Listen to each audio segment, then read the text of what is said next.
Warung kanggo sedulur. Ing kampung Karangjati ana warung cilik duweke Kang Jatmiko. Warung kuwi dadi panggonan wong-wong kampung padha ngopi, mangan gorengan, lan koyah bareng. Saben sore wong-wong padha nglumpuk nek kono, saka Pak Lurah nganti tukang becak. Sawise ana kabar arep dibangun pasar modern ing cedhak kampung, wong-wong padha khawatir. Pak Darto ngomong, "Wah, nek pasar modern wis dadi, sapa sing isih gelem menyang warung kaya ngene iki? Wong-wong mesti luwih seneng sing luwih gedhi lan luwih apik." Bu Yanti nambahke, "Iya tenan, mengko bakul-bakul cilik iso mati, urip gotong royong kaya mbiyen iso ilang."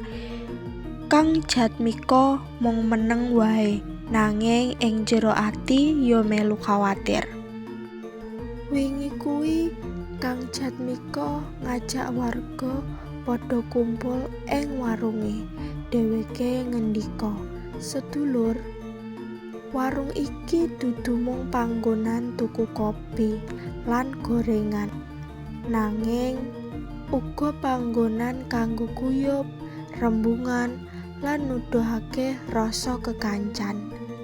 Pasar modern pancen apik, nanging tradisi lan kerukunan adewe kudu tetep dijaga." Pak Lurah banjur wangsuli, "Bener temenan omonganmu, Kang.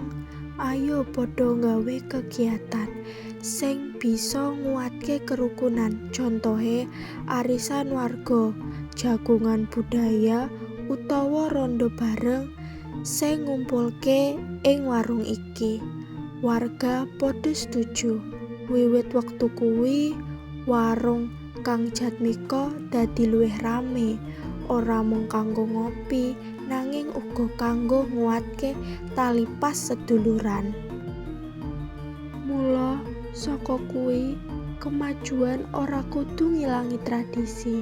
Yen warga padha guyub rukun, papan prasaja kaya warung bisa tetep dadi jantunge bebarengan. Matur suwun.